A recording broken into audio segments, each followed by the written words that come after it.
The topic, the world of the jinn, is the one which tends to bring out the most people.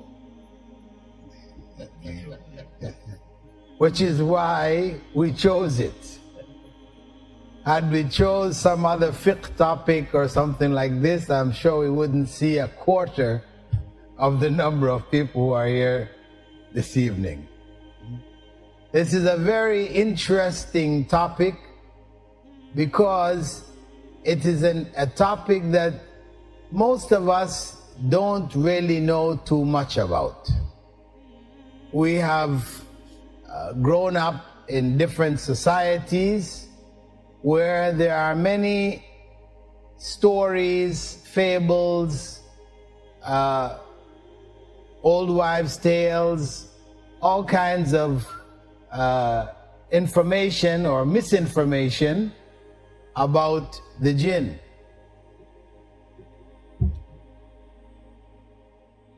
And as a result, most of us have a very garbled understanding of this world.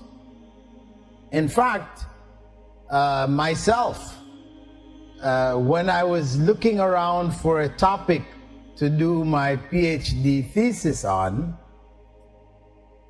I stumbled onto this topic for the same reason, that in spite of having studied on the BA level in Medina University, on a master's level, King Saud University in Riyadh, all in Arabic, studying the sources, etc., still the world of the jinn remained something unclear. I had heard, of course, other information maybe that the average person doesn't hear from scholarly circles, but even in the scholarly circles, so-called scholarly circles, there was a lot of, questionable material circulating. So I decided to do my PhD thesis on exorcism in Islam, the exorcist tradition in Islam, to get clarity on this area on one hand, to get clarity, and at the same time to provide in the we call them the Orientalist circles, where people are studying in universities, doing Oriental studies, meaning studies of the East and the religions and cultures of the East. There, the image or the understanding of Muslim belief concerning the invisible world around us is also very garbled, because the researchers, Western researchers, who have studied or who have researched the area of Muslim beliefs in the spirit world, they went to the various Muslim cultures around the world, from India to South Africa to Indonesia to Maldives, all around the world, wherever there are Muslims, and they questioned them about their beliefs. And of course, they got all of the confusion and the misunderstanding that most Muslims have about this world.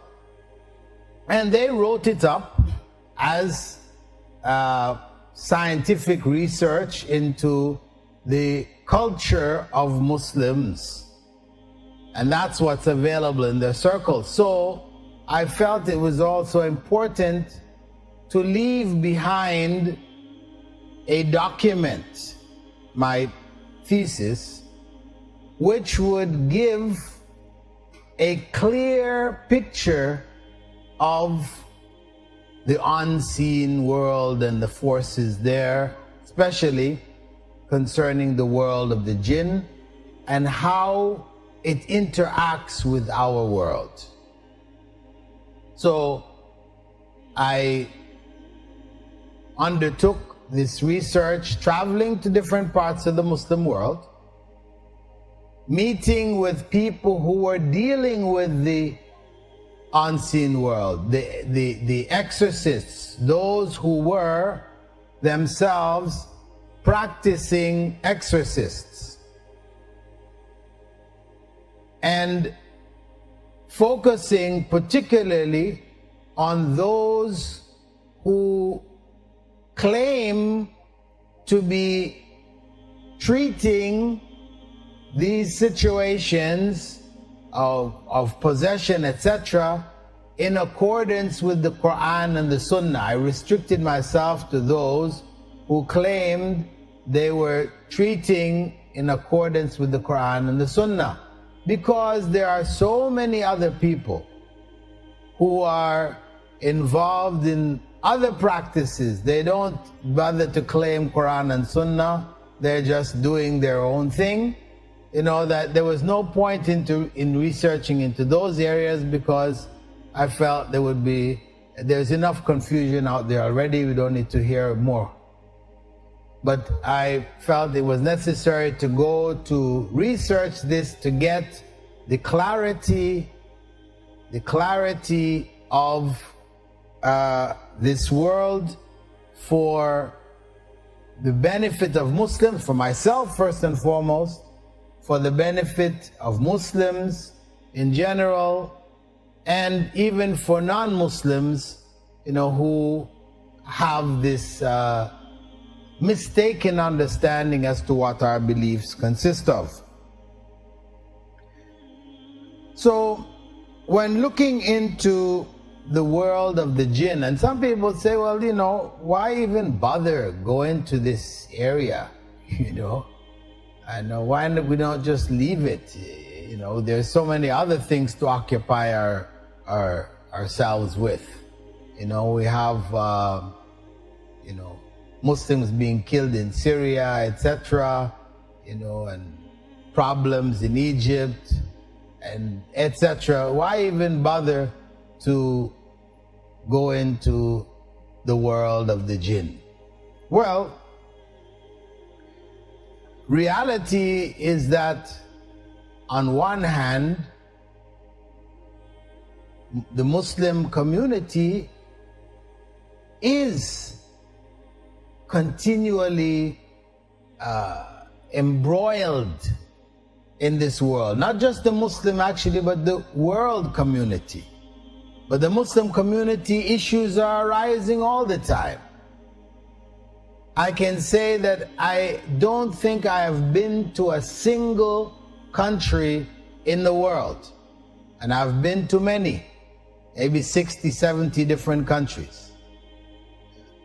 We're visiting Muslim communities. I wasn't going to them for sightseeing, etc. I went to India maybe about 15 times, and I never went to Taj Mahal. Okay, so it's not about sightseeing, but you know, meeting Muslims from all over the world, I must say that everywhere I went, people came with problems and issues concerning the world of the jinn.